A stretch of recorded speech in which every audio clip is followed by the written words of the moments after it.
নমস্কার, আমি অর্ণব।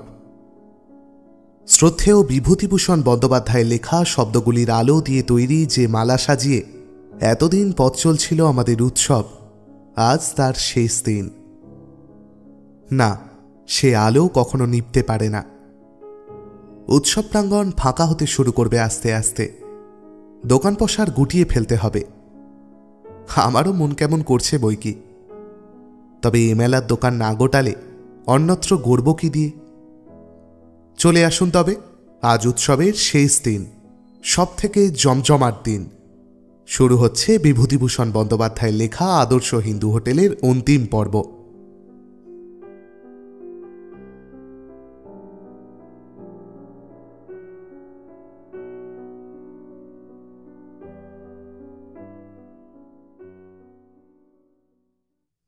বাসায় ফিরিতেই সে এমন একটি দৃশ্য দেখিল, যাহাতে সে একটি অদ্ভুত ধরনের আনন্দ ও তৃপ্তি অনুভব করিল। বাহিরের দিকে ছোট ঘরটার মধ্যে টেপির গলা।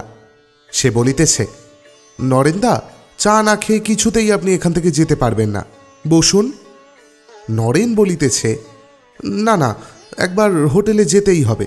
তুমি বোঝো না আশা, স্টেশনের হোটেল তো এখন বন্ধ, কিন্তু মামাবাবু আসবার আগে এই হোটেলের সব দেখাশোনা আমাকে করতে হবে। টেপির ভালো নাম যে আশালতা, হাজারি নিজেই প্রায় তা ভুলিতে বসিয়াছে। নরেন ইতিমধ্যে কোথা হইতে তাহার সন্ধান পাইল। টেপি পুনরায় আবদারের সুরে বলিল, না না, ওসব কাজ টাজ থাকুক। আপনি আমাকে আর মাকে টকি দেখাতে নিয়ে যাবেন বলেছিলেন, আজ নিয়ে যেতে হবে। কি আছে আজ?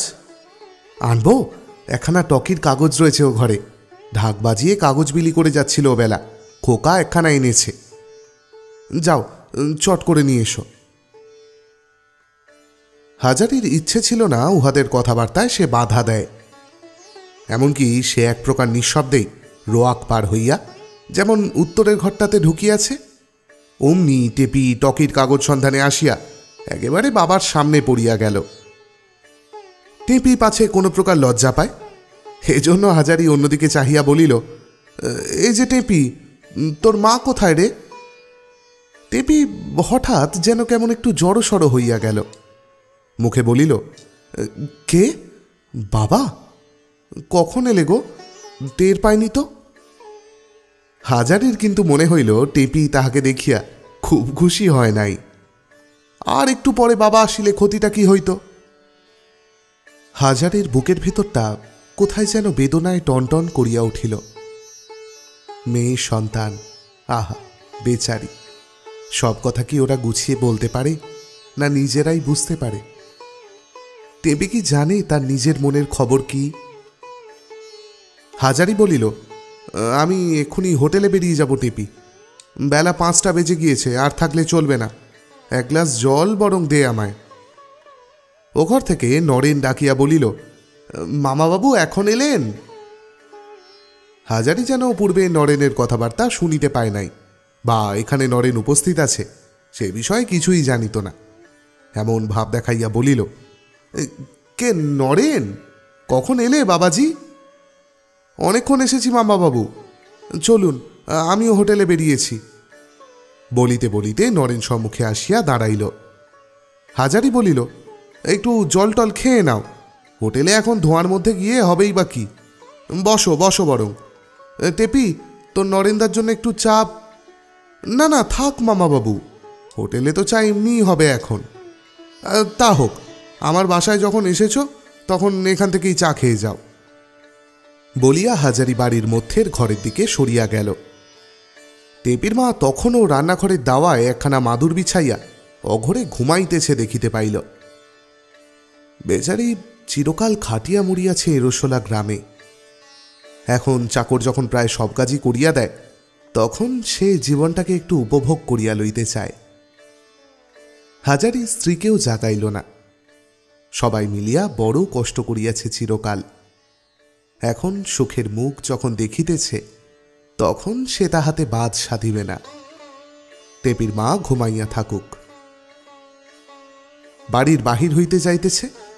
নরেন মাথা চুলকাইতে চুলকাইতে লাজুক সুরে বলিল, মামাবাবু, এই গিয়ে আশা বলছিল মামিমাকে নিয়ে আর ওকে নিয়ে একবার টকি দেখিয়ে আনার কথা। তা আপনি কি বলেন? টেপি যে কথা তাহার কাছে বলিতে নরেনকে অনুরোধ করিয়াছে, এ বিষয়ে হাজারির সন্দেহ রহিল না। তাহার মনে কৌতুক ও আনন্দ দুই দেখা গেল। ছেলে মানুষ সব, উহারা কি করে না করে বয়োবৃদ্ধ লোকে সব বুঝিতে পারে। অথচ বেচারীরা ভাবে তাহাদের মনের খবর কেহ কিছু রাখে না। সে ব্যস্ত হইয়া বলিল, তা যাবে, যাও না, আজই যাবে।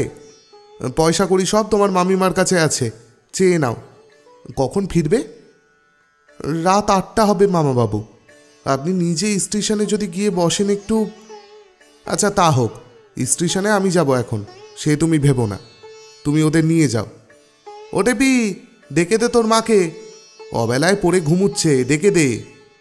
যাস যদি সব তৈরি হয়ে নে। হাজারি আর বিলম্ব না করিয়া বাড়ির বাহির হইয়া পড়িল।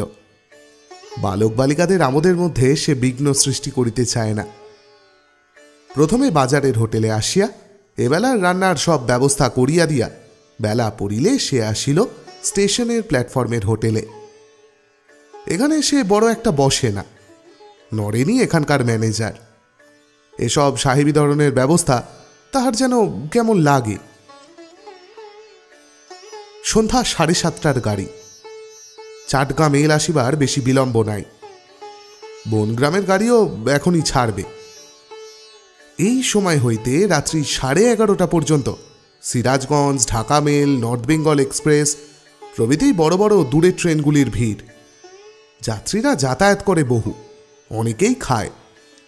হাজারির আশা ছাড়াইয়া গিয়াছে এখানকার খরিদ্দারের সংখ্যা। স্টেশনের হোটেলে দুজন নূতন লোক রান্না করে। এখানে বেশিরভাগ লোক চায় ভাত আর মাংস। সেজন্য ভালো মাংস রান্না করিতে পারে এরূপ লোক বেশি বেতন দিয়া রাখিতে হইয়াছে। পরিবেশন করবার জন্য আছে 3 জন চাকর। এক একদিন ভিড় এত বেশি হয় যে হোটেল হইতে পরিবেশনের লোক আনাইতে হয়। হাজারিকে দেখিয়া পাচক ও ভৃত্যেরা একটু সন্ত্রস্ত হইয়া উঠিল। সকলেই জানে হাজারি তাহাদের আসল মনিব, নরেন ম্যানেজার মাত্র। তাহারা ইহাও ভালো জানিয়াছে যে হাজারির পদতলে বসিয়া তাহারা এখন 10 বৎসর রান্নার কাজ শিখিতে পারে। সুতরাং হাজারিকে শুধু তাহারা যে মনিব বলিয়া সমীহ করে তাহা নয়, ওস্তাদ কারিগর বলিয়া শ্রদ্ধাও করে। একজন রাঁধুনির নাম সতীশ দিঘরি, বাড়ি হুগলি জেলার কোনো এক পাড়া গাঁয়ে, রাঢ়ী শ্রেণীর ব্রাহ্মণ। খুব ভালো রান্নার কাজ জানে। পূর্বে ভালো হোটেলে মোটা মাহিনায় কাজ করিয়াছে, এমনকি একবার জাহাজে সিঙ্গাপুর পর্যন্ত গিয়াছিল। সেখানে এক শিখ হোটেলেও বেশ কিছুদিন কাজ করিয়াছে। সতীশ নিজে ভালো রাঁধুনি বলিয়া হাজারির মর্ম খুব ভালো করিয়াই বোঝে এবং যথেষ্ট সম্মান করিয়া চলে। হাজারি তাহাকে বলিল, কি ডিগ্রি মশাই, রান্না সব তৈরি হলো? সতীশ বিনীত সুরে বলিল, একবার দয়া করে আসুন কর্তা, মাংসটা একবার দেখুন না। ও আমি আর কি দেখব, আপনি যেখানে রয়েছেন। অমন কথা বলবেন না কর্তা, অন্য কেউ আপনাকে বোঝে না বোঝে আমি তো আপনাকে জানি, এসে একবার দেখিয়ে যান। হাজারি রান্নাঘরে গিয়া কড়ায় মাংসের রং দেখিয়া বলিল, রং এরকম কেন দিগ্রি মশাই? সতীশ উৎফুল্ল হইয়া অপর রাঁধুনিকে বলেছিলাম না কার্তিক, কর্তা চোখে দেখলেই ধরে ফেলবেন, কুঁদের মুখে বাঁক থাকে কখনো। কর্তা যদি কিছু মনে না করেন, কি দোষ হয়েছে আপনাকে ধরে দিতে হবে আজ। হাজারি হাসিয়া বলিল, পরীক্ষা দিতে হবে দিগ্রি মশাই আবার এ বয়সে? লঙ্কার বাটনা হয়নি, পুরনো লঙ্কা তাতেই রং হয়নি, রং হবে শুধু লঙ্কার গুণে। কর্তামশাই, সাধে কি আপনার পায়ের ধুলো মাথায় নিতে ইচ্ছে করে? কিন্তু আর একটা দোষ হয়েছে, সেটাও ধরুন। হাজারি তীক্ষ্ণ দৃষ্টিতে মাংসের কড়ার দিকে কিছুক্ষণ চাহিয়া বলিল, কষা মাংসে যে গরম জল ঢেলেছিলেন সেটা ভালো করে ফোটেনি, সেই জন্য পেঁজা উঠেছে, ওতে মাংস জঠুর হয়ে যাবে। সতীশ অন্য পাচকদের দিকে চাহিয়া বলিল, শোন কার্তিক, শোন, আমি বলছিলাম না তোমায় জল ঢালবার সময় যে এতে পেঁজা উঠেছে আর মাংস নরম হবে না? আর কর্তামশাই না দেখে কি করে বুঝে ফেলেছেন দেখ। ওস্তাদ বটে আপনি কর্তা। হাজারি হাসিয়া কি বলিতে যাইতেছিল, এমন সময় চট্টগ্রাম মেল আসিয়া সশব্দে প্ল্যাটফর্মে ঢুকিতেই কথার সূত্র ছিড়িয়া গেল। হোটেলের লোকজন অন্যদিকে ব্যস্ত হইয়া পড়িল। বেশ ভালো ঘর, বিজলি আলো জ্বলিতেছে। মার্বেল পাথরের টেবিলে বাবু খরিদ্দারেরা খাইতেছে চেয়ারে বসিয়া। ভীষণ ভিড় খরিদ্দারের। ওদিকে বনগা লাইনে ট্রেনও আসিয়া দাঁড়াইয়াছে। কলরব, হইচই, ব্যস্ততা, পয়সা গুনিয়া কুল করা যায় না। এই তো জীবন। বেচু চক্কতির হোটেলের রান্নাঘরে বসিয়া হাতাবেরি নাড়িতে নাড়িতে এই রকম একটা হোটেলের কল্পনা করিত সে, কিন্তু কখনো সাহস করে নাই। এত সুখ ছিল তার অদৃষ্টে। পদ্মদিদির কত অপমান আজ সার্থক হইয়াছে এই অপ্রত্যাশিত কর্মব্যস্ত হোটেল জীবনের মধ্যে। আজ কাহারও প্রতি তাহার কোনো বিদ্বেষ নাই। হঠাৎ হাজারির মনে পড়িল চাকদাহ হইতে হাঁটা পথে গোপালনগরে যাইবার সময় সেই ছোট্ট গ্রামের গোয়ালাদের বাড়ির বধূটির কথা। হাজারি কথা দিয়াছিল তাহার টাকা হাজারি ব্যবসায় খাটাইয়া দিবে। সে কাল যাইবে। গরিব মেয়েটির টাকা খাটাইবার এই ভালো ক্ষেত্র। বিশ্বাস করিয়া দিতে চাহিয়াছিল হাজারির দুঃসময়ে। সুসময়ে সেই সরলা মেয়েটির দিকে তাহাকে চাহিতেই হইবে, নতুবা ধর্ম থাকে না। পরদিন সকালেই হাজারি নতুন পাড়া রওনা হইল। চাকদা স্টেশন পর্যন্ত অবশ্য ট্রেনে আসিল, বাকি পথটুকু হাঁটিয়া চলিল। সেই রকম বড় বড় তেঁতুল গাছ ও অন্যান্য গাছের জঙ্গলে দিনে মানেই এ পথে অন্ধকার। হাজারির মনে পড়িল সেবার যখন সে পথে গিয়াছিল তখন রানাঘাট হোটেলের চাকুরি তাহার সবে গিয়াছে। হাতে পয়সা নাই, পথ হাঁটিয়া এই পথে সে চাকুরি খুঁজিতে বাহির হইয়াছিল। আর আজ অনেক তফাৎ হইয়া গিয়াছে। এখন সে রানাঘাটের বাজারে দুটি বড় হোটেলের মালিক, তার অধীনে 10-12 জন লোক খাটে। যে মেয়েটির জন্য আজ তার এই উন্নতি, হাজারির সাধ্য নাই তাহার বিন্দুমাত্র প্রত্যুৎপকার সে করে। অতসীমা বড় মানুষের মেয়ে, তার উপরে সে বিবাহিতা। হাজারি তাহাকে কি দিতে পারে? কিন্তু তাহার বদলে যে দুটি একটি সরলা দরিদ্র মেয়ে তাহার সংস্পর্শে আসিয়াছে, সে তাহাদের ভালো করিবার চেষ্টা করিতে পারে। নতুন পাড়ার গোয়ালা বউটি ইহাদের মধ্যেই একজন। নতুন পাড়া পৌঁছিতে বেলা প্রায় 9টা বাজিল।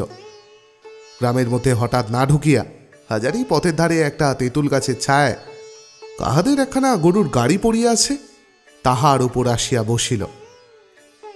সর্বাঙ্গে ঘাম, এক হাঁটু ধুলো।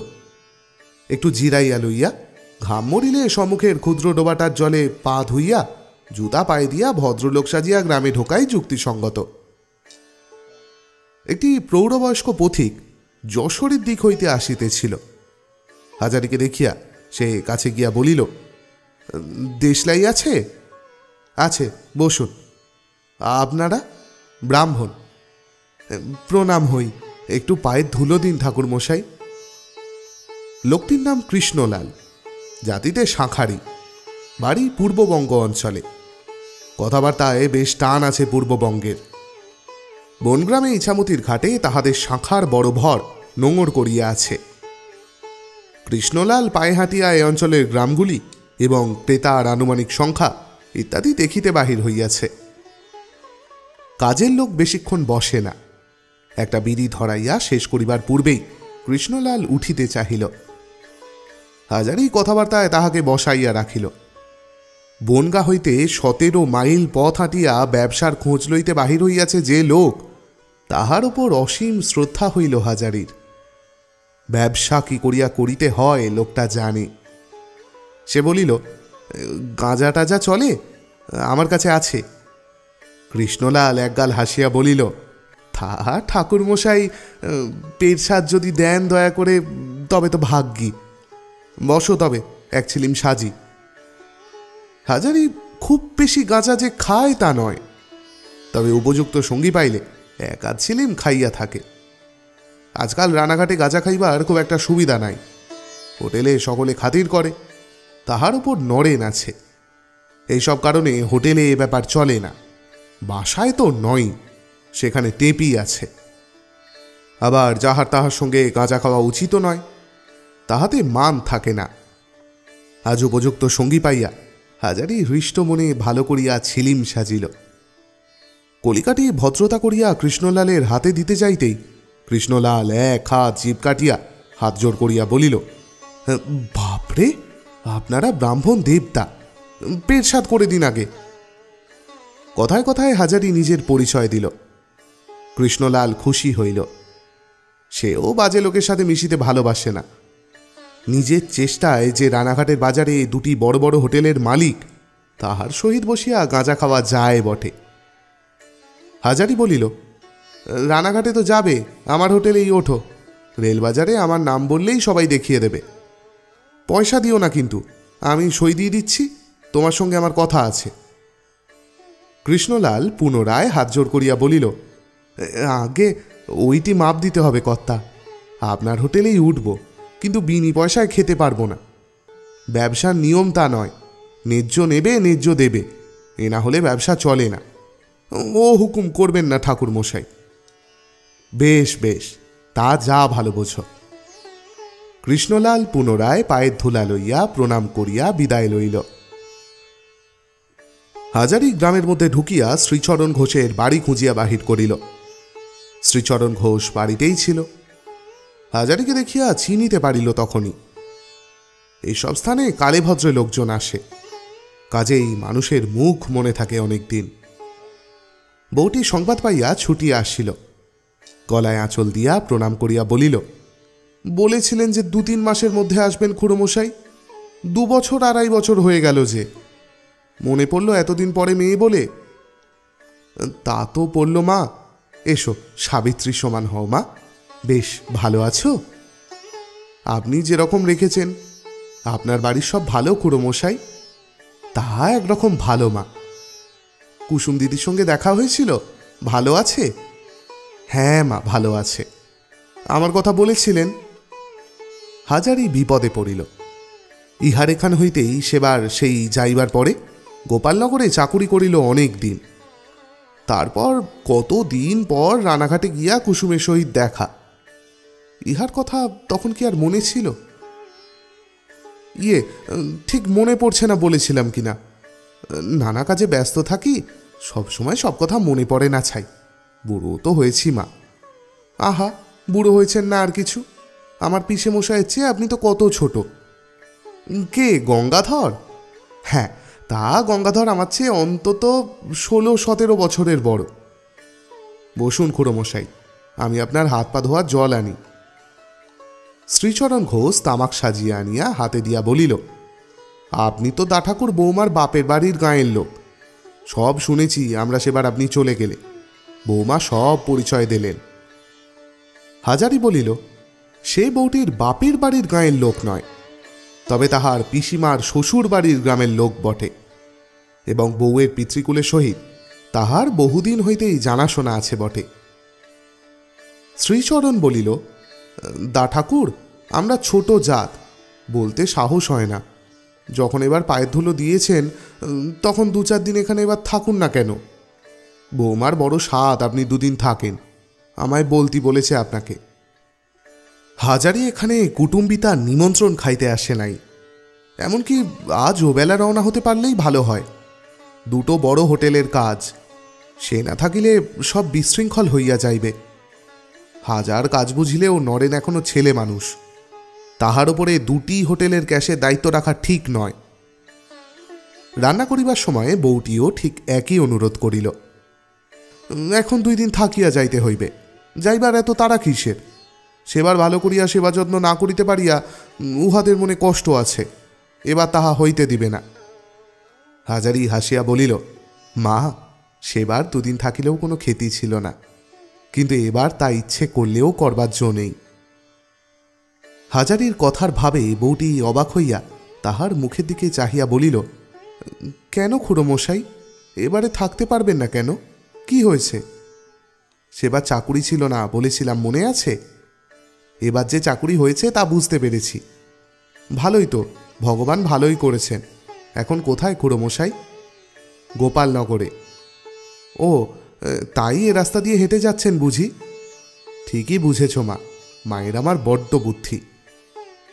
বধূটি সলজ্জ হাসিয়া বলিল, আহা, এর মধ্যে আবার বুদ্ধির কথা কি আছে খুড়োমশাই? বেশ বেশ, কিন্তু তুমি বঁটি দেখে কাটো মা, আঙুল কেটে ফেলবে। ঝিঙেগুলো ধুয়ে ফেলো এবার। গোপালনগরে কোথায় চাকুরি করছেন খুড়োমশাই? কুণ্ডুদের বাড়ি। খুব বড় লোক বুঝি? নিশ্চয়, নইলে রাঁধুনি রাখে কখনো পাড়া গাঁয়ে? খুব বড় লোক। ওদের বাড়ি পুজো হয় খুড়োমশাই? খুব জাঁকের পুজো হয়, মস্ত প্রতিমে, যাত্রা পাঁচালি। আমায় নিয়ে দেখিয়ে আনবেন এবারে পুজোর সময়। আপনাকে কোনো হ্যাঙ্গামা পোয়াতে হবে না, আমাদের বাড়ির গরুর গাড়ি আছে, তাতে উঠে বাপে ঝিয়ে যাব, আবার তারপর দিন দেখে শুনে ফিরব। কেমন? বেশ তো, নিয়ে যাবেন তাহলে, কথা রইল। কিন্তু আমি কখনো কোনো জায়গায় যাইনি খুড়োমশাই। বাপের বাড়ির গাঁ, শ্বশুর বাড়ির গাঁ, হয়ে গেল। আমার বড্ড কোনো জায়গাতে যেতে ইচ্ছে করে, তা কে নিয়ে যাচ্ছে? হাজারির মনে অত্যন্ত কষ্ট হইল। মেয়েটিকে একটু শহর বাজারের মুখ তাহাকে দেখাইতেই হইবে। সে বুঝাইয়া বলিল, তাহার দ্বারা যাহা হইবার তাহা সে করিবেই, পাকা কথা থাকিল। একবার তামাক খাইয়া লইয়া বলিল, মা, সেই টাকার কথা মনে আছে? হ্যাঁ খুড়োমশাই, টাকা আপনার দরকার। কত দিতে পারবে? তখন ছিল 80 টাকা, এই 2 বছরে আরও গোটাকুড়ি হয়েছে। বউটি লজ্জায় মুখ নিচু করিয়া বলিল, আপনার জামাই লোক ভালো, গত সন তামাক পুঁতে 2 পয়সা লাভ করেছিল। আমায় তা থেকে 20টা টাকা এনে দিয়ে বললে, ছোট বউ রেখে দাও, এ তোমার রইল। বেশ, টাকাটা আমায় দিয়ে দাও সবটা। নিয়ে যান, আমি তো বলেইছিলাম সেবার। ভালো মনে দিচ্ছ তো মা? বধূ জিভ কাটিয়া বলিল, অমন বলবেন না খুড়োমশাই, আপনি আমার বাপের বয়সী ব্রাহ্মণ দেবতা, 2টো কানা করিয়া আপনার হাতে দিয়ে অবিশ্বাস করব? এমন মতি যেন ভগবান আমাকে কখনো না দেন। মেয়েটির সরল বিশ্বাসে হাজারি চোখে জল আসিল। বলিল, বেশ, তাই দিও। সুদ কিরকম নেবে? তা আপনি দেবেন, আমাদের গাঁয়ে টাকায় 2 পয়সা রেট, তাই পাবে আমার কাছে। হাজারি খাইতে বসিয়া কেবলই ভাবিতেছিল, মাত্র 100 টাকার মূলধনে মেয়েটিকে সে এমন কিছু বেশি লাভের অংশ দিতে পারিবে না তো। অংশীদার সে তাহাকে করিয়া লইবে নিশ্চয়, কিন্তু 100 টাকায় কত আর বার্ষিক লভ্যাংশ পড়িবে? হাজারির ইচ্ছে মেয়েটিকে সে আরও কিছু বেশি করিয়া দেয়। রেলওয়ে হোটেলের অংশে যে অন্য কাহারও নাম থাকিবার উপায় নাই, নতুবা ওখানকার আয় বেশি হইতো বাজারের হোটেলের চেয়ে। খাওয়া দাওয়ার পর অল্প কিছুক্ষণ মাত্র বিশ্রাম করিয়া হাজারি রওনা হইল। যাইবার পূর্বে বউটি হাজারির নিকট 100 টাকা গুনিয়া দিল। হাজারি রানাঘাট হইতেই একখানা হ্যান্ড নোট একেবারে টিকিট মারিয়া আনিয়াছিল, কেবল টাকার অঙ্কটি বসাইয়া নাম সই করিয়া দিল। হাজারির অত্যন্ত মায়া হইল মেয়েটির ওপর। যাইবার সময় সে বারবার বলিল, এবার যখন আসব শহর ঘুরিয়ে নিয়ে আসব। গোপালনগর? যেখানে বলো তুমি। আবার কবে আসবেন? দেখি, এবার হয়তো বেশি দেরি হবে না। এখান হইতে নিকটেই বেলের বাজার, এই ক্রোশ 2-এর মধ্যে। হাজারির ইচ্ছা হইল বেলের বাজারে সেবার যে মুদির দোকানে আশ্রয় লইয়াছিল তাহার সহিত একবার দেখা করে। জ্যোৎস্না রাত আছে, শেষ রাত্রের দিকে বেলের বাজার হইতে বাহির হইলেও বেলা 8টার মধ্যে রানাঘাটে পৌঁছানো যাইবে। বেলের বাজারের মুদি হাজারিকে দেখিয়া চিনিল, খুব যত্ন করিয়া থাকিবার জায়গা করিয়া দিল। তামাক সাজিয়া ব্রাহ্মণের হোকায় জল ফিরাইয়া হাজারির হাতে দিয়া বলিল, ইচ্ছে করুন ঠাকুর মশাই, তা এখন আপনার কি করা হয়? সে তো চাকুরির চেষ্টায় বেরিয়েছিলেন। হ্যাঁ, সেবার তো চাকুরি পেয়েও ছিলাম, গোপালনগরে কুণ্ডুদের বাড়ি। ও, তা বেশ বেশ। গোপালনগরের কুণ্ডুরা এদিকরের নাম করা বড় লোক, লোকও তো শুনেছি তেনারা বড় ভালো। কত মাইনে দেয় ঠাকুর মশাই? তা দিত 10 টাকার খাওয়া পড়া। ছুটি নিয়ে বাড়ি গিয়েছিলেন বুঝি?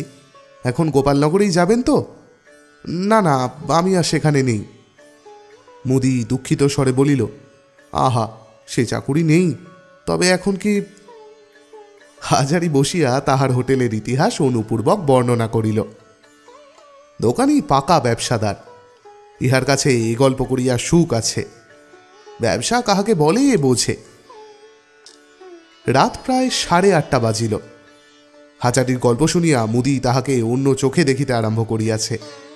সম্ভ্রমের সহিত বলিল, ঠাকুর মশাই, রাত হয়েছে, রসুয়ে জোগাড় করে দিই। তবে একটা কথা, আমার দোকানে জিনিসপত্রের দাম 1 পয়সাও দিতে পারবেন না। সে কি কথা?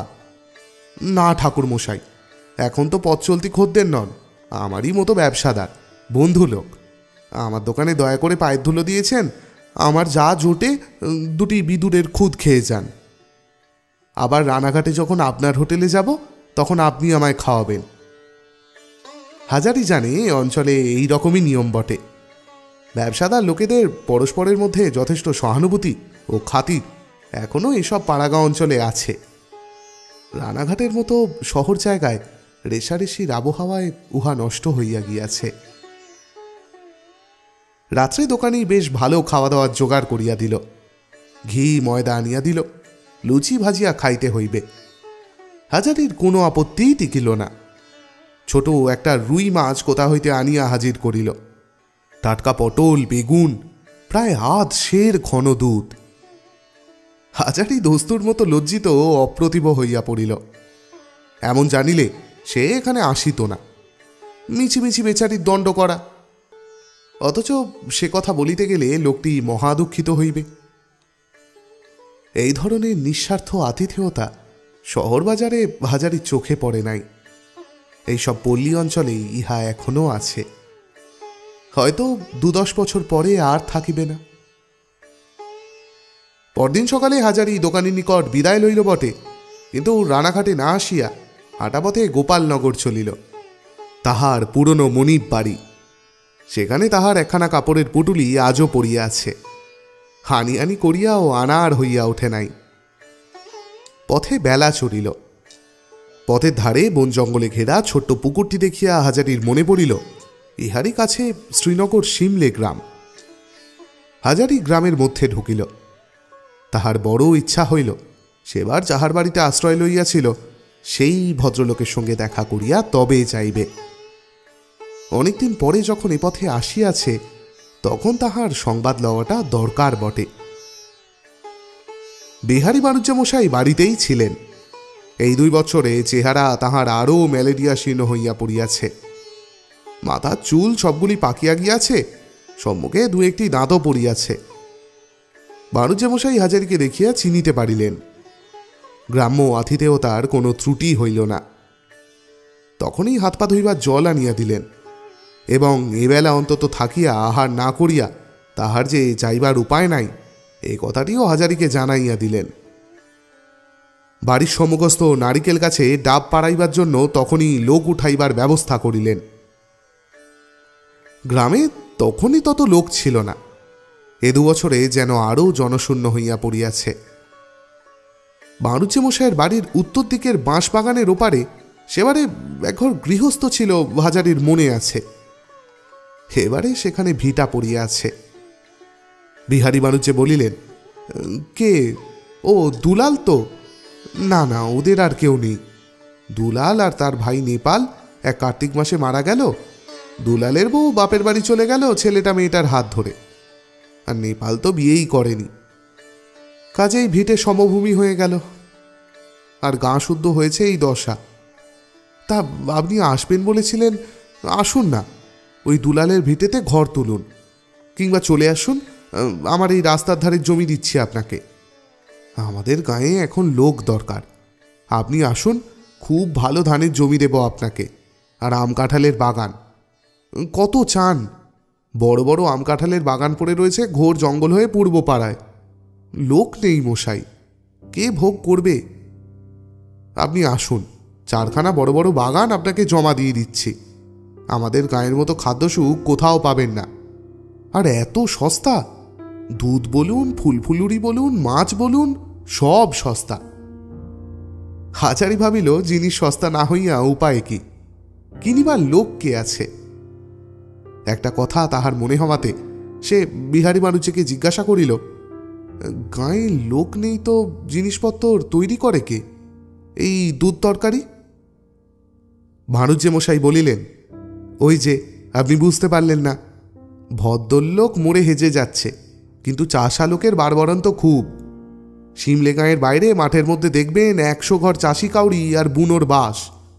ওদের মধ্যে মশাই ম্যালেরিয়া নেই, যত রোগবালাই সব কি এই ভদ্রলোকদের পাড়ায় মশাই? পাড়াকে পাড়া উজাড় করে দিল একেবারে রোগে।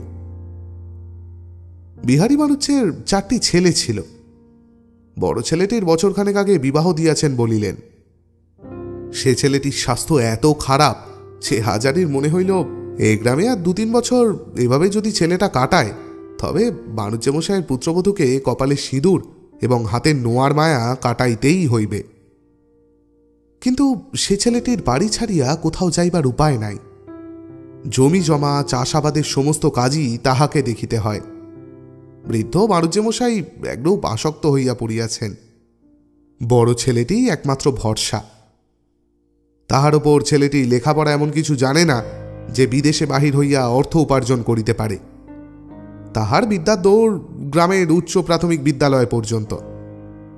শুধু তাহার কেন, অন্য ছেলেপেলেগুলিরও তাই। তবুও হাজারি বলিলেন, বাণুজ্য মশাই, একটা কথা বলি, আপনি যেন কিছু মনে করবেন না। আপনার একটি ছেলেকে আমি রানাঘাটে নিয়ে গিয়ে হোটেলের কাছে ঢুকিয়ে দিতে পারি, ক্রমে বেশ উন্নতি করিতে পারে। বিহারী বাণুজ্য বলিলেন, ভাত বেচা হোটেল? না না, মাফ করবেন, ওসব আমাদের দ্বারা হবে না। আমাদের বংশে ওসব কখনো, ও কাজ আমাদের নয়। হাজারি আর কিছু বলিতে সাহস করিল না। শ্রীনগর শিমলে হইতে বাহির হইয়া যখন সে আবার বড় রাস্তায় উঠিল, তখন সেবারকারের মতোই সে হাঁপ ছাড়িয়া বাঁচিল। অমন নিরুপদ্রব নিশ্চিন্ত জীবন মৃত্যুর সামিল। অসুখ তাহার সহ্য হইবে না। গোপালনগরে পৌঁছিতে বেলা 5টা বাজিল। গোপালনগরের কুণ্ডুদের বাড়ি পৌঁছতেই হাজারি যথেষ্ট খাতির পাইল। কুণ্ডুদের বড়কর্তা খুশি হইয়া বলিলেন, আরে হাজারি ঠাকুর যে, কোথায় ছিলেন এতদিন? আসুন আসুন। বাড়ির মেয়েরাও খুশি হইল। হাজারি ঠাকুরের রান্নার সম্বন্ধে নিজেদের মধ্যে আজও তাহারা বলা বলি করে। লোকটা যে গুণী, এ বিষয়ে বাড়ির লোকেদের মধ্যে কোনো মতভেদ নেই। ইহারা হাজারির পুরনো মনিব, সুতরাং সেই হাতে ন্যায্য প্রাপ্য সম্মান দিতে ত্রুটি করিল না। বড়বাবু স্ত্রী বলিলেন, ঠাকুরমশাই 2 দিনের ছুটি নিয়ে গেলেন, আর 2 বছর দেখা নেই। ব্যাপার কি বলুন তো? মাইনে বাকি তাও নিলেন না, হয়েছিল কি? ইহারা ব্রাহ্মণের যথেষ্ট সম্মান করিয়া থাকে। রসুইয়ে বামুনের প্রতিও সে সম্মান প্রদর্শনে কার্পণ্য নাই। মেজকর্তার মেয়ে নির্মলার সেবার বিবাহ হইয়াছিল। সে শ্বশুর বাড়িতে থাকিবার সময় হাজারি উহাদের চাকুরি ছাড়িয়া দেয়। নির্মলা এখানে সম্প্রতি আসিয়াছে। সে হাজারির পায়ের ধুলো লইয়া প্রণাম করিয়া বলিল, বেশ, আপনি শ্বশুর বাড়ি থেকে এসে দেখি আর আপনি নেই। উনি সেই বিয়ের পরদিন আপনার হাতের রান্না খেয়ে গেছিলেন। আমায় বললেন, তোমাদের ঠাকুরটি বড় ভালো, ওর হাতের রান্না আর একদিন না খেলে চলবে না। ওমা, এসে দেখি কোথায় কে? কোথায় ছিলেন এতদিন? সেই রকম মাংস রাঁধুন তো একদিন। এখন থাকবেন তো আমাদের বাড়ি। হাজারির কষ্ট হইল ইহাদের কাছে প্রকৃত কথা প্রকাশ করিয়া বলিতে, তবুও বলিতেই হইল। নির্মলাকে বলিল, তোমায় আমি মাংস রেঁধে খাইয়ে যাব মা। 2 দিন তোমাদের এখানে থেকে সকলকে নিজের হাতে রসুই করে খাওয়াবো, তারপর যাব।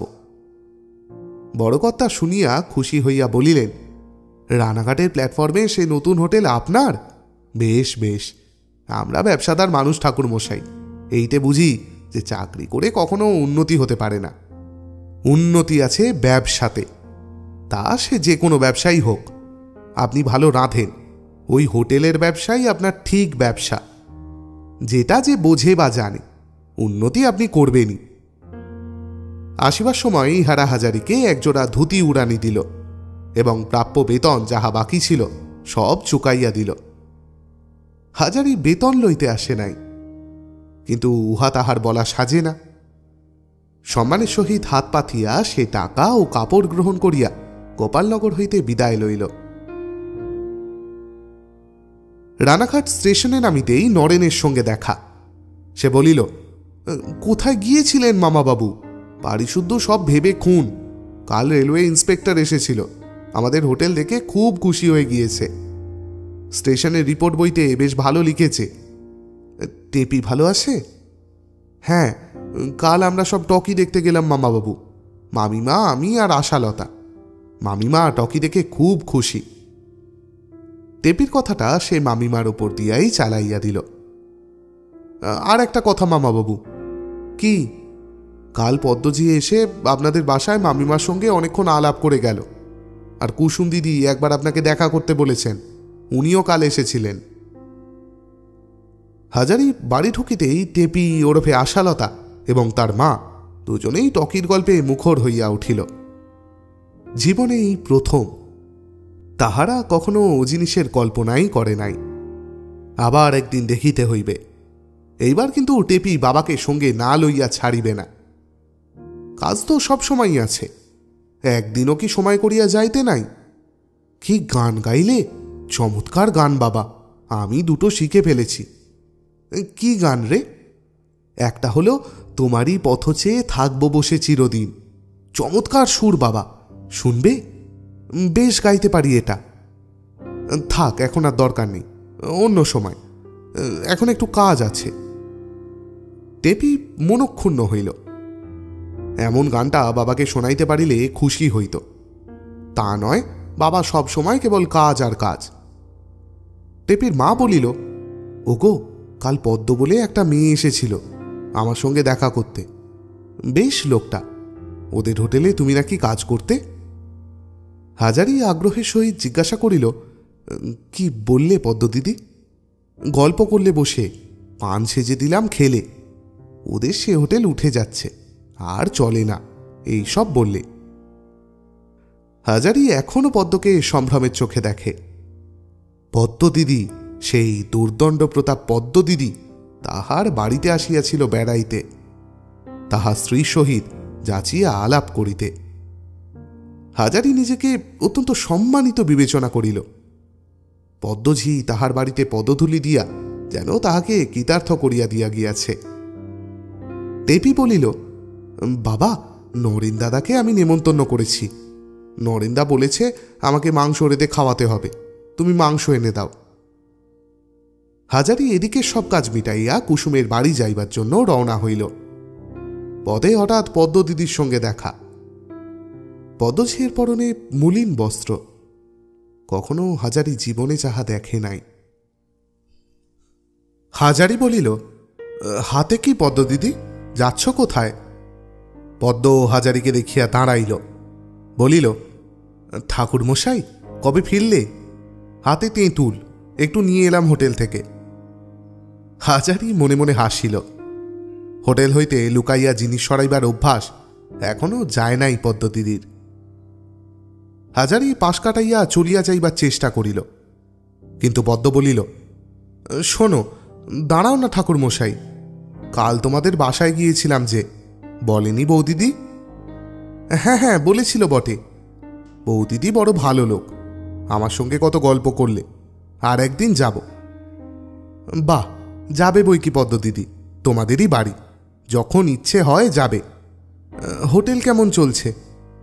তা মন্দ চলছে না, ওই একরকম চলছে। বেশ বেশ পদ্ম দিদি, তাহলে এখন আসি পদ্ম দিদি। হাজারি চলিয়া গেল। ভাবিল, একরকম চলছে বললে, অথচ কাল বাড়িতে বসে গল্প করে এসেছে হোটেল আর চলে না, উঠে যাবে। পদ্ম দিদি ভাঙে তো মচকায় না। কুসুমের বাড়িতে হাজারি অনেকক্ষণ কথাবার্তা বলিল। কথায় কথায় নতুন গায়ের বধূটির কথা মনে পড়াতে হাজারি বলিল, ভালো কথা কুসুম্মা, চেনো? এরোশোলার বনমালীর স্ত্রীর ভাইজি, তোমাদের দিদি বলে ডাকে একটি মেয়ে, বিয়ে হয়েছে নতুন গা। কুসুম বলিল, খুব চিনি, ওর নাম সুবাসিনী। ওকে কি করে জানলেন জ্যাঠামশাই? হাজারি বধূটির সম্বন্ধে সব কথা খুলিয়া বলিল। তাহার টাকা লইয়া আসা, হোটেলে তাহাকে অংশীদার করার সংকল্প। কুসুম বলিল, এ তো খুশির কথা, আপনার হোটেলে টাকা খাটলে ওর ভবিষ্যতে একটা হিল্লে হয়ে রইল। কিন্তু যদি মরে যাই মা, তখন কোথায় থাকবে হোটেল? ও কথা বলতে নেই জ্যাঠামশাই, ছি। কুসুমের অবস্থা আজকাল ফিরিয়াছে। হাজারি তাহাকে শুধু মহাজন হিসেবে দেখে না, হোটেলের অংশীদার হিসেবে প্রতি মাসে 30-32 টাকা দেয়, মাসিক লাভের অংশস্বরূপ। কুসুম বলিল, অমন সব কথা বলেন কেন? ওতে আমার কষ্ট হয়। আপনি ছিলেন তাই আজ রানাঘাট শহরে মাথা তুলে বেড়াতে পারছি, ছেলেপিলে দুবেলা দুমুঠো খেতে পাচ্ছে। এই বাড়ি মাথা দিয়েছিলেন শ্বশুরমশাই, আপনাকে বলিনি সে কথা। একদিন বাড়ি বিক্রি হয়ে যেত দেনার দায়, যদি হোটেলের টাকা না পেতাম মাস মাস। ওই টাকা দিয়ে দেনা সব শোধ করে ফেলেছি, এখন বাড়ি আমার নামে। আপনার দৌলতেই সব জ্যাঠামশাই, আপনি আমার চোখে দেবতা। হাজারি বলিল, উঠি আজ মা, একবার স্টেশনের হোটেলটাতে যাব। একদল বড় লোক টেলিগ্রাম করেছে কলকাতা থেকে, দার্জিলিং মেলের সময় এখানে খানা খাবে, তাদের জন্য মাংসটা নিজে রাঁধব। তারে তাই লেখা আছে। দার্জিলিং মেলে 4-5টি বাবু নামিয়া হাজারি রেলওয়ে হোটেলে খাইতে আসিল। হাজারি নিজের হাতে মাংস রান্না করিয়াছিল। উহারা খাইয়া খুব খুশি হইয়া গেল। হাজারিকে ডাকিয়া আলাপ করিল। উহাদের মধ্যে একজন বলিল, হাজারি বাবু, আপনার নাম কলকাতায় পৌঁছেছে জানেন? বড় ঘরে যারা 50 টাকা মাইনের ঠাকুর রাখে, তারা জানে রানাঘাটের হিন্দু হোটেলের হাজারি ঠাকুর খুব বড় রাঁধুনি। আমাদের সেইটে পরীক্ষা করে দেখবার জন্যই আজ আপনাদের এখানে আসা। তারে বলাও ছিল যাতে আপনি নিজে রাঁধেন। বড় খুশি হয়েছি খেয়ে। ইহার কয়েকদিন পরে আরও একখানা চিঠি আসিল কলকাতা হইতে। সেদিন যাহারা রেলওয়ে হোটেলে খাইয়া গিয়াছিল, তাহারা পুনরায় দেখা করিতে আসিতেছে। বিশেষ জরুরি দরকার আছে। 3:30টার কৃষ্ণনগর লোকালে দুজন ভদ্রলোক নামিল।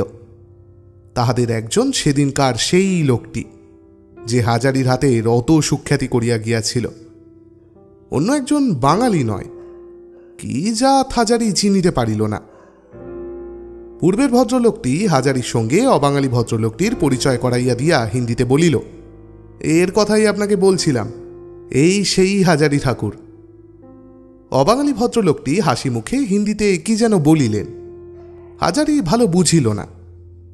বিনীতভাবে বাঙালি বাবুটিকে বলিল যে সে হিন্দি বুঝিতে পারে না। বাঙালি বাবুটি বলিল, শুনুন হাজারি বাবু, একটা কথা বলি। আমার বন্ধু ইনি গুজরাটি, বড় ব্যবসাদার, ধুরন্ধর খান্ডে কোম্পানির বড় অংশীদার। জিআইপি রেলের সব হিন্দু রেস্টুরেন্টের কন্ট্রাক্টর হলো খান্ডে কোম্পানি। ওরা আপনাকে বলতে এসেছে ওদের সব হোটেলে রান্না দেখাশোনার তদারক করবার জন্য 150 টাকা মাইনেতে আপনাকে রাখতে চায়। 3 বছরের এগ্রিমেন্ট। আপনার সব খরচ, রেলের যে কোনো জায়গায় যাওয়া আসা, একজন চাকরও ওরা দেবে। বম্বেতে ফ্রি কোয়ার্টার দেবে। যদি ওদের নাম দাঁড়িয়ে যায় আপনার রান্নার গুণে, আপনাকে একটা অংশও ওরা দেবে। আপনি রাজি? হাজারি নরেনকে ডাকিয়া আলোচনা করিল আড়ালে। মন্দ কি? কাজকর্ম এদিকে যাহা রহিল, নরেন দেখাশোনা করিতে পারে। খরচা বাদে মাসে অতিরিক্ত 150 টাকা কম নয়। তাছাড়া হোটেলের ব্যবসা সম্বন্ধে খুব একটা অভিজ্ঞতা লাভের সুযোগ এটি। হাতছাড়া করা উচিত হবে না। নরেনেরও ইহাই মত। হাজারি আসিয়া বলিল, আমি রাজি আছি, কবে যেতে হবে বলুন। কিন্তু একটা কথা আছে, হিন্দি তো আমি তত জানি নে, কাজ চালাবো কি করে? বাঙালিবাবু বলিলেন, সেজন্য ভাবনা নেই, 2 দিন থাকলেই হিন্দি শিখে নেবেন। সই করুন এই কাগজে। এ আপনার কন্ট্রাক্ট ফর্ম, এই অ্যাপয়েন্টমেন্ট লেটার। 2 জন সাক্ষী ডাকুন। যদু বাড়ুজ্জেকে ডাকিয়ে আনা হইল তাহার হোটেল হইতে। অন্য সাক্ষী নরেন। কাগজপত্রের হাঙ্গামা চুকিয়া গেলে উহারা চা পানে আপ্যায়িত হইয়া ট্রেনে উঠিল। বাঙালি ভদ্রলোক বলিয়া গেল, মে মাসের 1 জয়েন করতে হবে আপনাকে বোম্বেতে। আপনার ইন্টার ক্লাস রেলওয়েতে পাস আসছে। আর আমাদের লোক আপনাকে সঙ্গে করে বোম্বে পৌঁছে দেবে। তৈরি থাকবেন, আর 15 দিন বাকি। হাজারি স্টেশন হইতে বাহির হইয়াই কুসুমের সঙ্গে একবার দেখা করিবে ভাবিল। এত বড় কথাটা কুসুমকে বলিতে হইবেই আগে। বোম্বাই, সে বোম্বাই যাইতেছে 150 টাকা মাহিনায়। বিশ্বাস হয় না, সব যেন স্বপ্নের মতো ঘটিয়া গেল। না, টাকার জন্য নয়। টাকা এখানে সে মাসে 150 টাকার বেশি ছাড়া কম রোজগার করে না। কিন্তু মানুষের জীবনে টাকাটাই কি সব? 5টা দেশ দেখিয়া বেড়ানো, 5 জনের কাছে মান খাতির পাওয়া, নূতনতর জীবনযাত্রার আস্বাদ, এই সবই তো আসল। পেছন হইতে যদু বাড়ুজ্জে ডাকিয়া বলিল, ও হাজারি ভায়া, হাজারি ভায়া শোনো। হাজারি কাছে যাইতেই যদু বাড়ুচ্ছে, রানাঘাটের হোটেল মালিকদের মধ্যে সর্বাপেক্ষা সম্ভ্রান্ত ব্যক্তি যে, সেই যদু বাড়ুজ্জে স্বয়ং নিচু হইয়া হাজারির পায়ের ধুলো লইতে গেল। বলিল, ধন্যী, খুব দেখালে ভায়া, হোটেল করে তোমার মতো ভাগ্যি কারও ফেরেনি। পায়ের ধুলো দাও, তুমি সাধারণ লোক নও। হাজারি হাঁ হাঁ করিয়া উঠিল। কি করেন বাড়ুজ্জে মশাই, আমার দাদার সমান আপনি। ও কি আপনাদের বাপ মায়ের আশীর্বাদে একরকম করে খাচ্ছি। যদু বাড়ুজ্জে বলল, এসো না ভায়া, গরিবের হোটেলে 1 ছিলিম তামাক খেয়ে যাও, এসো। যদু বাড়ুজ্জের অনুরোধ হাজারি এড়াইতে পারিল না। যদু চা খাওয়াইল, ছানার জিলাপি খাওয়াইল, নিজের হাতে তামাক সাজিয়া খাইতে দিল। স্বপ্ন নাকি সত্য? এই যদু বাড়ুজ্জে একদিন নিজের হোটেলে কাজ করিবার জন্য না ভাঙাইতে গিয়াছিল? তাহার মনিবের তরের মানুষ ছিল 3 বছর আগেও। না, যথেষ্ট হইল তাহার জীবনে, ইহার বেশি আর সে কিছুই চায় না। রাধাবল্লভ ঠাকুর তাহাকে অনেক দিয়াছেন, আশার অতিরিক্ত দিয়াছেন। কুসুম শুনিয়া প্রথমে ঘোরতর আপত্তি তুলিয়া বলিল, জ্যাঠামশাই কি ভাবেন, এই বয়সে তাহাকে সে অত দূরে কখনো যাইতে দিবে না। জেঠিমাকে দিয়াও বারণ করাইবে। আর টাকার দরকার নাই, সেই 7 সমুদ্র 13 নদী পাড়ের দেশে যাইতে হইবে, এমন গরজ কিসের? হাজারি বলিল, মা, বেশি দিন থাকব না সেখানে, চুক্তি সই হয়ে গিয়েছে সাক্ষীদের সামনে। না গেলে ওরা খেসারতের দাবি করে নালিশ করতে পারে। আর একটা উদ্দেশ্য আছে জানো মা, বড় বড় হোটেল কি করে চালায় একবার নিজের চোখে দেখে আসি। আমার তো ওই বাতিক, ব্যবসাতে যখন নেমেছি তখন ওর মধ্যে যা কিছু আছে শিখে নিয়ে তবে ছাড়ব। বাধা দিও না মা, তুমি বাধা দিলে তো ঠেলবার সাধ্যি নেই আমার। টেপির মা ও টেপি কান্নাকাটি করিতে লাগিল। ইহাদের দুজনকে বুঝাইল নরেন। মামাবাবু কি নিরুদ্দেশ যাত্রা করিতেছেন? অত কান্নাকাটি করবার দরকার কি আছে এর মধ্যে? বোম্বে তো বাড়ির কাছে, লোকে কত দূর দূরান্তরে যাইতেছে না চাকুরির জন্য। সেই দিন রাত্রে হাজারি নরেনের মামা বংশীধর ঠাকুরকে ডাকিয়া বলিল, একটা কথা আছে, আমি তো আর দিন 15 মধ্যে বোম্বাই যাচ্ছি। আমার ইচ্ছা যাওয়ার আগে টেপির সঙ্গে নরেনের বিয়েটা দিয়ে যাব। নরেন এখানকার কারবার দেখাশোনা করবে, রেলের হোটেলটা ওকে নিজে দেখতে হবে, ওটাতেই মোটা লাভ। এতে তোমার কি মত? বংশীধর অনেকদিন হইতেই এইরূপ কিছু একটা ঘটিবে আঁচ করিয়া রাখিয়াছিল। বলিল, হাজারিদা, আমি কি বলবো বলো, তোমার সঙ্গে পাশাপাশি হোটেলে কাজ করছি। আমরা সুখের সুখী দুঃখের দুঃখী হয়ে কাটিয়েছি বহুকাল। নরেনও তোমার আপনার ছেলে, যা বলবে তুমি, তাতে আমার অমত কি? আর ওরও তো কেউ নেই, সবই জানো তুমি, যা ভালো বোঝো করো। দেনা পাওনার মীমাংসা অতি সহজেই মিটিল। হাজারি রেলওয়ে হোটেলের সত্ত্ব টেপির নামে লেখাপড়া করিয়া দিবে। তার অনুপস্থিতিতে নরেন ম্যানেজার হইয়া উভয় হোটেল চালাইবে। তবে বাজারের হোটেলের আয় হিসাব মতো কুসুমকে ও টেপির মাকে ভাগ করিয়া দিতে থাকিবে। বিবাহের দিন ধার্য হইয়া গেল। টেপির মা বলিল, ওগো, তোমার মেয়ে বলছে অতসীকে নেমন্তন্ন করে পাঠাতে, ওর বড় বন্ধু ছিল, তাকে বিয়ের দিন আসতে লেখো না। হাজারিও সে কথা ভাবিয়াছে। অতসীর সঙ্গে বহুদিন দেখা হয় নাই। সেই মেয়েটির অযাচিত করুণা আজ তাহাকে ও তাহার পরিবারবর্গকে লোকের চোখে সম্ভ্রান্ত করিয়া তুলিয়াছে। অতসীর শ্বশুরবাড়ির ঠিকানা হাজারি জানিত না, কেবলমাত্র এইটুকু জানিত অতসীর শ্বশুর বর্ধমান জেলার মূল ঘরের জমিদার। হাজারি চিঠিখানা তাহাদের গ্রামে অতসীর বাবার ঠিকানায় পাঠাইয়া দিল, কারণ সময় অত্যন্ত সংক্ষেপ। লিখিয়া ঠিকানা আনাইয়া পুনরায় পত্র লিখিবার সময় নাই। বিবাহের কয়দিন পূর্বে হাজারি শ্রীমন্ত কাঁসারির দোকানে দানের বাসন কিনিতে গিয়াছে। শ্রীমন্ত বলিল, আসুন আসুন হাজারি বাবু, বসুন। ওরে বাবুকে তামাক দে রে। হাজারি নিজের বাসনপত্র কিনিয়া উঠিবার সময় কতগুলি পুরনো বাসনপত্র, পিতলের বালতি ইত্যাদি নূতন বাসনের দোকানে দেখিয়া বলিল, এগুলো কি হে শ্রীমন্ত? এইগুলো তো পুরনো মাল, ঢালাই করবে নাকি? শ্রীমন্ত বলিল, ও কথা আপনাকে বলবো ভেবেছিলুম বাবু।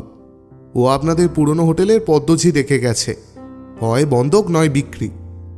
আপনি জানেন না কিছু? চক্রবর্তীমশাইয়ের হোটেল তো শিল হবে আজই। মহাজন ও বাড়িওয়ালার দেনা এক রাশ, তারা নালিশ করেছিল।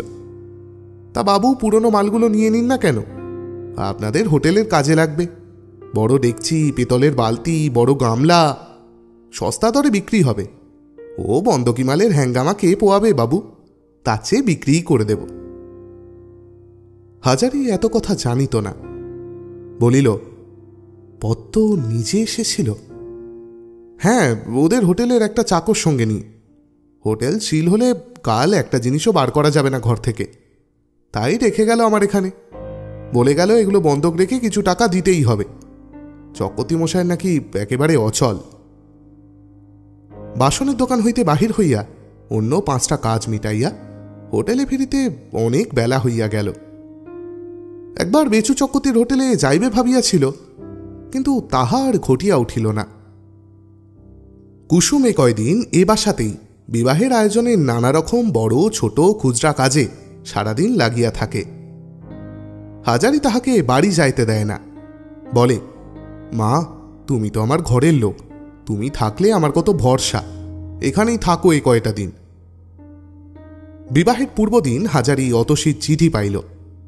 সে কৃষ্ণনগর লোকালে আসিতেছে। স্টেশনে যেন লোক থাকে। আর কেহ অতসীকে চেনে না, কে তাহাকে স্টেশন হইতে চিনিয়ে আনিবে? হাজারি নিজেই বৈকাল 5টার সময় স্টেশনে গেল। ইন্টার ক্লাস কামরা হইতে অতসী আর তাহার সঙ্গে একটি যুবক নামিল।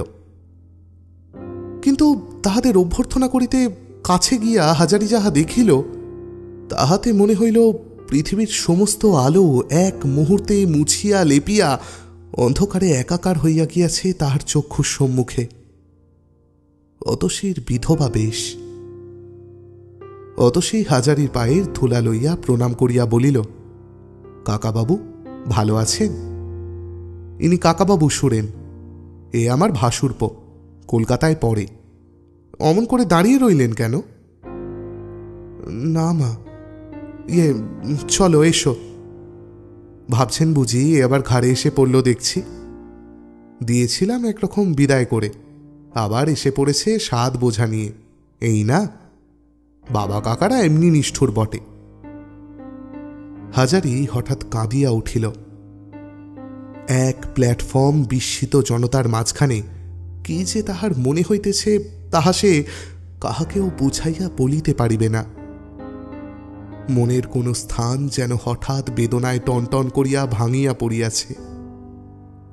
অতসী তাহাকে শান্ত করিয়া নিজের আঁচলে তাহার চক্ষু মুছাইয়া প্ল্যাটফর্ম হইতে বাহির করিয়া আনিল। রেলওয়ে হোটেলের কাছে নরেন নুহাদের অপেক্ষায় দাঁড়াইয়াছিল। সে হাজারির দিকে চাহিয়া দেখিল, হাজারির চোখ রাঙা, কেমন এক ভাব মুখে। অতসীর বিধবা বেশ দেখিয়াও সে বিস্মিত না হইয়া পারিল না, কারণ টেপির কাছে অতসীর সব কথাই সে শুনিয়াছিল ইতিমধ্যে। সবে আজ বছর 3 বিবাহ হইয়াছে তাহাও শুনিয়াছিল। অতসীদি বিধবা হইয়াছে এই কথা তো কেহ বলে নাই। বাড়ি পৌঁছিয়া অতসী টেপিকে লইয়া বাড়ির ছাদে অনেকক্ষণ কাটাইল। দুজনে বহু কাল পর দেখা, সেই এরোশোলায়। আজ 3 বছর হইল তাহাদের ছাড়াছাড়ি। কত কথা যে জমা হইয়া আছে। টেপি চোখের জল ফেলিল বাল্য সখীর এই অবস্থা দেখিয়া। অতসী বলিল, তোরা যদি সবাই মিলে কান্নাকাটি করবি তাহলে কিন্তু চলে যাব, ঠিক বলছি। এলাম বাপ মায়ের কাছে, বোনের কাছে একটু জুড়ুতে, না কেবল কান্না, কেবল কান্না। সরে আয়, তোর এই দুল জোড়াটা পরতো দেখি কেমন হয়েছে, আর এই ব্রেসলেটটা দেখি হাত। টেপি হাত ছিনাইয়া লইয়া বলিল, এ তো তোমার ব্রেসলেট অতসীদি, এ আমায় দিতে পারবে না, কক্ষনো না। তাহলে আমি মাথা কুটবো এই ছাদে যদি না পড়িস, সত্যি বলছি। আমার স্বাদ কেন মেটাতে দিবি নে তুই? টেপি আর প্রতিবাদ করিল না, তাহার 2 চক্ষু জলে ভাসিয়া গেল। ওদিকে অতসী তাহার ডান হাত ধরিয়া তখন ঘোরাইয়া ঘোরাইয়া ব্রেসলেট পরাইতেছে। হাজারি অনেক রাত্রে তামাক খাইতেছে। অতসী আসিয়া নিঃশব্দে পাশে দাঁড়াইয়া বলিল, কাকা বাবু। হাজারি চমকিয়া উঠিয়া বলিল, অতসী মা, এখনো শোনি? না কাকাবাবু, আজ তো সারাদিন আপনার সঙ্গে একটা কথাও বলা হয়নি, তাই এলাম। হাজারি দীর্ঘ নিঃশ্বাস ফেলিয়া বলিল, এমন জানলে তোমায় আনাতাম না মা, আমি কিছুই শুনিনি। কতদিন গাঁয়েই যাইনি তো। তোমার এ বেশ চোখে দেখতে কি নিয়ে এলাম মা তোমায়? অতসী চুপ করিয়া রহিল। হাজারির স্নেহশীল পিতৃহৃদয়ের সান্নিধ্যের নিবিড়তায় সে যেন তাহার দুঃখে সান্ত্বনা পাইতে চায়। হাজারি সস্নেহে তাহাকে কাছে বসাইল। কিছুক্ষণ কেহই কথা বলিল না। পরে অতসী বলিল, কাকাবাবু, একদিন বলেছিলাম আপনার হোটেলের কাজেই উন্নতি হবে, মনে আছে? সব মনে আছে অতসীমা, ভুলিনি কিছুই। আর যা কিছু সব তো তোমার দয়াতেই মা, তুমি দয়া না করলে। অতসী তিরস্কারের সুরে বলিল, ও কথা বলবেন না কাকাবাবু, ছি। আমি টাকা দিলেও আপনার ক্ষমতা না থাকলে কি সে টাকা বাড়ত? 3 বছরের মধ্যে এত বড় জিনিস করে ফেলতে পারত অন্য কোনো আনাড়ি লোক? আমি কিছুই জানতাম না কাকাবাবু, এখানে এসে সব দেখে শুনে অবাক হয়ে গিয়েছি। আপনি ক্ষমতাবান পুরুষ মানুষ কাকাবাবু। এখন তুমি এরোশোলায় যাবে মা, না আবার শ্বশুর বাড়ি যাবে? এরোশোলাতেই যাব। বাবা মা দুঃখে সারা হয়ে আছেন, তাদের কাছে গিয়ে থাকবো কিছুদিন। জানেন কাকাবাবু, আমার ইচ্ছে দেশে এমন কিছু একটা করব যাতে সাধারণের উপকার হয়। বাবার টাকা সব এখন আমিই পাব, শ্বশুর বাড়ি থেকেও টাকা পাব, কিন্তু এ টাকার আমার কোনো দরকার নেই কাকাবাবু। 5 জনের উপকারের জন্য খরচ করেই সুখ। যা ভালো বোঝো মা, আমি তোমায় কি বলবো। কাকাবাবু, আপনি বোম্বে যাচ্ছেন নাকি? হ্যাঁ মা। অতসী ছেলে মানুষের মতো আবদারের সুরে বলল, আমায় নিয়ে যাবেন সঙ্গে করে, বেশ বাপে ঝিয়ে থাকবো, আপনাকে রেঁধে দেব। আমার খুব ভালো লাগে দেশ বেড়াতে। যেও মা, কিন্তু এবারটা নয়, আমি 3 বছর থাকবো সেখানে, দেখি কিরকম সুবিধা অসুবিধা হয়, এরপরে যেও। ঠিক তো কাকাবাবু, মনে থাকবে তো? ঠিক মনে থাকবে। যাও এখন শোও গিয়ে মা, অনেক কষ্ট হয়েছে গাড়িতে, সকাল সকাল বিশ্রাম করো গিয়ে। পরদিন বিবাহ। টেপির নরম হাতখানি নরেনের বলিষ্ঠ পেশিবদ্ধ হাতে স্থাপন করিবার সময় হাজারির চোখে জল আসিল। কতদিনের স্বাদ এতদিনে ঠাকুর রাধাবল্লভ পূর্ণ করিলেন। বংশীধর ঠাকুর বরকর্তা সাজিয়া বিবাহ মজলিসে বসিয়াছিল। সেও সে সময়টা আবেগপূর্ণ কণ্ঠে বলিয়া উঠিল, হাজারিদা। কাছাকাছি সব হোটেলের রাঁধুনি বামুনেরা তাহাদের আত্মীয় স্বজন লইয়া বরযাত্রী সাজিয়া আসিয়াছে। এ বিবাহ হোটেলের জাতের, ভিন্ন জগতের কোনো লোকের নিমন্ত্রণ হয় নাই ইহাতে। ইহাদের উচ্চ কলরব, হাসি, ঠাট্টা ও হাঁক ডাকে বাড়ি সরগরম হইয়া উঠিল। বিবাহের পরদিন বরকনে বিদায় হইয়া গেল।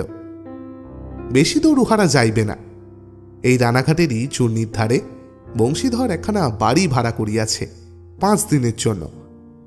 সেখানে দেশ হইতে বংশীধরের এক দুঃসম্পর্কের বিধবা পিসি আসিয়াছেন বিবাহের ব্যাপারে। বংশীধরের স্ত্রী মারা গিয়াছে বহুদিন, বৌভাত সেখানেই হইবে। হাজারি একবার রেলওয়ে হোটেলে কাজ দেখিতে যাইতেছে। বেলা আন্দাজ 10টা। বেচু চক্রবর্তীর হোটেলের সামনে ভিড় দেখিয়া থামিয়া গেল। কোর্টের পিয়ন ভিড়ের মধ্যে দাঁড়াইয়া আছে, আর আছে রামরতন পাল চৌধুরীর জমাদার। ব্যাপার কি জিজ্ঞাসা করিয়া জানিল, মহাজনের দেনার দায়ে বেচু চক্রবর্তীর হোটেল সিল হইতেছে। হাজারি কিছুক্ষণ থমকিয়া দাঁড়াইয়া রহিল। তাহার পুরনো মুনিবের হোটেল, এইখানে সে দীর্ঘ 7 বৎসর সুখে দুঃখে কাটাইয়াছে। এতদিনের হোটেলটা আজ উঠিয়া গেল। একটু পরে পদ্মঝি দুহাতে দুটি বড় বালতি লইয়া হোটেলের পিছনের দরজা দিয়া বাহির হইতেই একজন আদালতের পেয়াদা বেলিফের দৃষ্টি সেদিকে আকর্ষণ করিল। বেলিফ সাক্ষী দুজনকে ডাকিয়া বলিল, ওই দেখুন মশাই, ওই মেয়ে লোকটা হোটেল থেকে জিনিসপত্র নিয়ে যাচ্ছে, এটা বেআইনি। আমি পেয়াদাদের দিয়ে আটকে দিচ্ছি আপনার সামনে। পেয়াদারা গিয়া বাধা দিয়া বলিল, বালতি রেখে যাও। পরে আরও কাছে গিয়া হাঁক দিয়া বলিল, শুধু বালতি নয় বাবু, বালতির মধ্যে পেতল কাঁসার বাসন রয়েছে। পদ্মঝি ততক্ষণ বালতি দুটো প্রাণপণে জোর করিয়া আটিয়া ধরিয়াছে। সে বলিল, এ বাসন আমার নিজের। হোটেলের চক্রবর্তী মশাই আমার জিনিস উনি নিয়ে এসেছিলেন, এখন আমি নিয়ে যাচ্ছি। পেয়াদারা ছাড়িবার পাত্র নয়, অবশ্য পদ্মঝিও নয়। উভয় পক্ষের বাগবিতণ্ডা অবশেষে টানা হ্যাচড়া হইবার উপক্রম হইল। মজা দেখিবার লোক জুটিয়া গেল বিস্তর। একজন মহাজন পাওনাদার বলিল, আমি এই সকলের সামনে বলছি, বাসন নামিয়ে যদি না রাখো তবে আদালতের আইন অমান্য করবার জন্য আমি তোমাকে পুলিশে দেব। একজন সাক্ষী বলিল, তা দেবেন কেমন করে বাবু? ওর নামে তো ডিক্রি নয় আদালতের, ও আদালতের ডিক্রি মানতে যাবে কেন? বেলিফ বলিল, তা নয়, ওকে চুরির চার্জে ফেলে পুলিশে দেওয়া চলবে।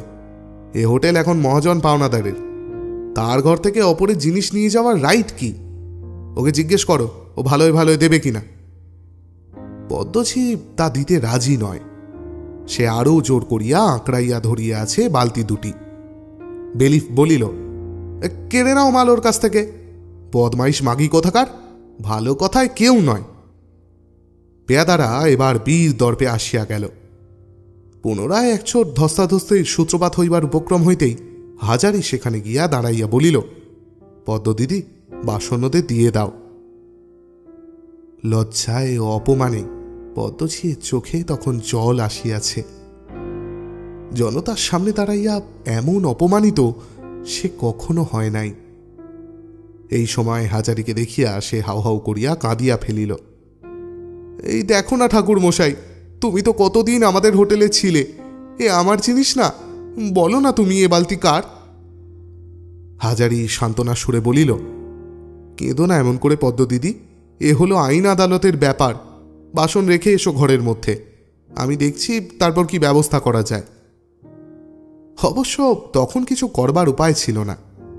সে আদালতের বেলিফকে জিজ্ঞাসা করিল, কি করলে এখন এদের হোটেল আবার বজায় থাকে? টাকা চুকিয়ে দিলে, এ তো অতি সহজ কথা মশাই। 750 টাকার দাবিতে নালিশ, এখনো ডিক্রি হয়নি।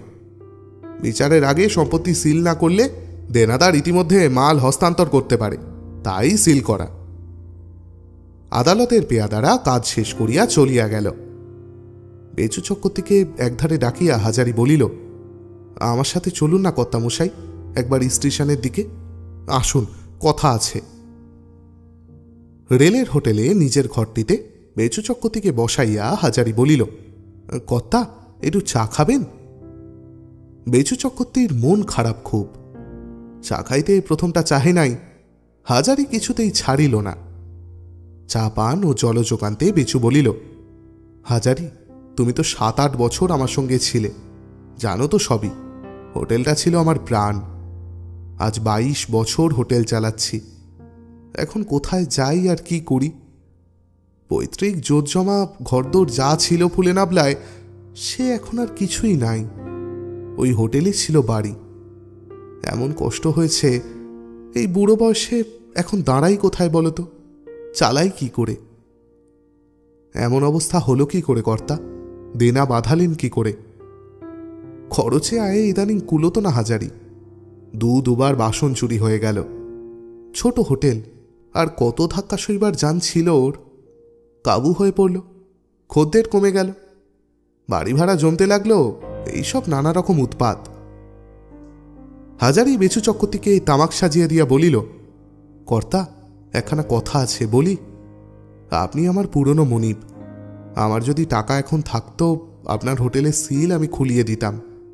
কিন্তু কাল মেয়ের বিয়ে দিয়ে এখন অত টাকা আমার হাতে নেই।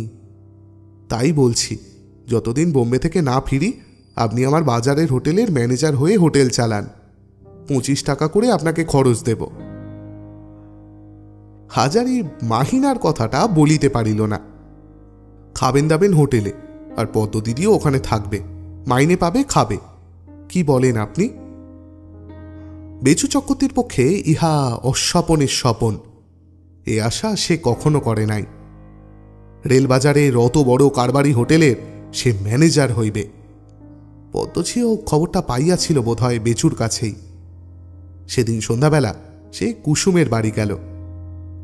কুসুম উহাকে দেখিয়া কিছু আশ্চর্য না হইয়া পারিল না, কারণ জীবনে কোনোদিন পদ্মঝি কুসুমের দৌড় মারায় নাই। এসো পদ্মপিসি, বসো। আমার কি ভাগ্যি, এই পিড়িখানাতে বসো পিসি। পান দোক্তা খাও, বসো পিসি, সেজে আনি। পদ্মঝি বসিয়া পান খাইয়া অনেকক্ষণ ধরিয়া কুসুমের সঙ্গে গল্প গল্প করিল। পদ্ম বুঝিতে পারিয়াছে কুসুমও তাহার এক মনিব। ইহাদের সকলকে সন্তুষ্ট রাখিয়া তবে চাকুরি বজায় রাখা। যদিও সে মনে মনে জানে চাকুরি বেশি দিন তাহাকে করিতে হইবে না, আবার একটা হোটেল নিজেরাই খুলিবে। তবে বিপদের দিনগুলিতে একটা কোনো আশ্রয়ে কিছুদিন মাথা গুঁজিয়া থাকা। পরদিন পদ্মঝি হোটেলের কাজে ভর্তি হইল। বেচু চক্রবর্তীও বসিল গদির ঘরে। ইহারা কেহই যে বিশ্বাসযোগ্য নয় তাহা হাজারি ভালো করিয়াই বুঝিত। তবে কথা এই যে গ্যাস থাকবে নরেনের কাছে। বেচু চক্রবর্তী দেখাশোনা করিয়াই খালাস। হাজারির মনে হইল সে তাহার পুরনো দিনের হোটেলে আবার কাজ করিতেছে। বেচু চক্রবর্তী তাহার মনিব, পদ্মঝিও ছোট মনিব। পদ্ম যখন আসিয়া সকালে জিজ্ঞাসা করিল, ঠাকুরমশাই, ইলিশ মাছ আনাবো এবেলা না পোনা?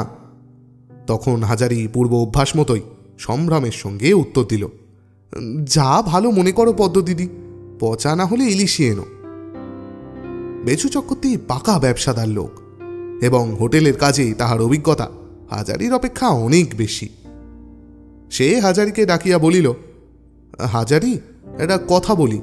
তোমার এখানে ফার্স্ট আর সেকেন্ড ক্লাসের মধ্যে 4 পয়সার তফাৎ রেখেছ। এটা ভালো মনে হয় না আমার কাছে।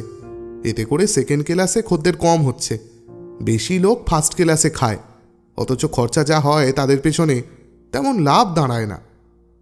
গত 1 মাসের হিসেবের খাতায় দেখলাম কি না, নরেন বাবাজি ছেলে মানুষ, সে হিসেবের কি বোঝে। হাজারি কথাটা সত্যতা বুঝিল, বলিল, আপনি কি বলেন কর্তা? আমার মত হচ্ছে এই যে ফার্স্ট ক্লাস হয় একদম উঠিয়ে দাও, নয়তো আমার হোটেলের মতো অন্তত 2 আনা তফাৎ রাখো। শীতকালে যখন সব সস্তা তখন এ থেকে যা লাভ হবে, বর্ষাকালে বা অন্য সময় ফার্স্ট ক্লাসের খদ্দেরদের পিছনে সেই লাভের খানিকটা খেয়ে গিয়েও যাতে কিছু থাকে তাই করতে হবে, বুঝলে না? তাই করুন কর্তা, আপনি যা বোঝেন, আমি কি আর তত বুঝি? বেচু চক্রবর্তী খুব সন্তুষ্ট আছেন হাজারির ব্যবহারে। ঠিক সেই পুরনো দিনের মতোই হাজারির নম্র কথাবার্তা, যেন তিনিই মনিব, হাজারি তাহার চাকর। যদিও পদ্মঝিও তিনি, দুজনেরই দৃঢ় বিশ্বাস হাজারি যা কিছু করিয়া তুলিয়াছে সবই কপালের কোণে। আসলে তাহার বুদ্ধিশুদ্ধি কিছুই নাই। তবুও দুজনেই এখন মনে মনে ভাবে, বুদ্ধি অবশ্য সকলের থাকে না, লোক হিসেবে হাজারি কিন্তু খুবই ভালো। সকালে উঠিয়া হাজারি 1 কলিকা গাঁজা সাজিবার উদ্যোগ করিতেছে। এই সময়টা সকলের অগোচরে সে একবার গাঁজা খাইয়া থাকে। হোটেলে গিয়া আজকাল সে সুবিধা ঘটে না। এমন সময় অতসীকে ঘরে ঢুকিতে দেখিয়া সে তাড়াতাড়ি গাঁজার কলিকা ও সাজ সরঞ্জাম লুকাইয়া ফেলিল। অতসীর মুখের দিকে চাহিয়া বলিল, কি মা? কাকাবাবু, আপনি কবে বোম্বে যাচ্ছেন? আসছে মঙ্গলবার যাব, আর 4 দিন বাকি। আমার বড্ড ইচ্ছা আছে আপনাকে নিয়ে এরোশোলা যাব। আমাদের বৈঠকখানায় আবার আপনাকে আর বাবাকে চা জল খাবার এনে দেব। যাবেন কাকাবাবু? হাজারের চোখে জল আসিল। কি তুচ্ছ স্বাদ! মেয়েদের মনের এইসব অতি সামান্য আশা আকাঙ্ক্ষায় কি সবসময় পূর্ণ হয়? কি করিয়া সে এরোশোলা যাইবে এখন? ছেলে মানুষ না হয় বলিয়াই খালাস। মুখে বলিল, মা, সে হয় না, কত কাজ বাকি এদিকে, সে তো জানো মা। নরেন ছেলে মানুষ, ওকে সব জিনিস দেখিয়ে বুঝিয়ে না দিয়ে আজ চলুন নামাই নিয়ে গরুর গাড়িতে আমরা বাপ মেয়ে চলে যাই, কাল বিকেলে চলে আসবেন। তাছাড়া টেপিও বলছিল একবার গাঁয়ে যাওয়ার ইচ্ছা। চলুন কাকাবাবু, চলুন। তা নিতান্ত যদি না ছাড়ো মা, তবে পরশু সকালে গিয়ে সেই দিনই সন্ধ্যের পরে ফিরতে হবে। থাকবার একদম উপায় নেই, কারণ তারপর দিনই বিকেলে রওনা হতে হবে আমায়। বোম্বাইয়ের ডাকগাড়ি রাত 8টার সময় ছাড়ে বলে দিয়েছে। বৈকালে চূর্ণির ধারে নিম গাছটার তলায় হাজারি একবার গিয়া বসিল। পাশে চুন কয়লার আড়তে হিন্দুস্থানি কুলিরা সেইভাবে সুর করিয়া সমস্বরে ঠেঁ ঠিন্ডিতে গজল গাহিতেছে। চূর্ণির খেয়াঘাটে ওপারের ফুলে নাবলা হাটের হাটুরে লোকেরা পারাপার হইতেছে। পুরনো দিনের মতোই সব। সে কি আজও বেচু চক্রবর্তীর হোটেলে কাজ করিতেছে? পদ্মঝিয়ের মুখ নাড়া খাইয়া তাহাকে কি এখনই সদ্য আঁচ বসানো কয়লার উনুনের ধোঁয়ার মধ্যে গিয়া বসিয়া ওবেলার রান্নার ফর্দ বুঝিয়া লইতে হইবে? সেই পদ্মদিদি ও সেই বেচু চক্রবর্তীর সঙ্গে সকালবেলাও তো কথাবার্তা হইয়াছিল। দাড়ি পাল্লার পাল্লা বদল হয়েছে। পুরনো দিনের সম্বন্ধগুলি ছায়াবাজির মতো অন্তর্হিত হইল কোথায়? বোম্বাই, বোম্বাই, কত দূরে কে জানে। টেপিকে লইয়া, অতসী বা কুসুমকে লইয়া যদি যাওয়া যাইত। ইহারা যে কেহ সঙ্গে থাকিলে সে বিলাত পর্যন্ত যাইতে পারে। দুনিয়ার যে কোনো জায়গায় বিনা আশঙ্কায়, বিনা দ্বিধায় চলিয়া যাইতে পারে। তখনকার দিনে সে কি একবারও ভাবিয়াছিল আজকার মতো দিন তাহার জীবনে আসিবে? নরেনকে যেদিন প্রথম দেখিয়াছিল মনে হইয়াছিল যে সুন্দর ছবিটি, টেপি লাল চেলি পড়িয়া নরেনের পাশে দাঁড়াইয়া, মুখে লজ্জা, চোখে চাপা আনন্দের হাসি। তখন মনে হইয়াছিল এসব দুরাশা, এও কি কখনো হয়? সবই ঠাকুর রাধা বল্লভের দয়া। নতুবা সে আবার কবে ভাবিয়াছিল যে সে বোম্বাই যাইবে 150 টাকা মাহিনার চাকুরি লইয়া? পরদিন অতসী আসিয়া আবার বলিল, কবে এরোশোলা যাবেন কাকাবাবু? টেপিও যাবে বলেছে।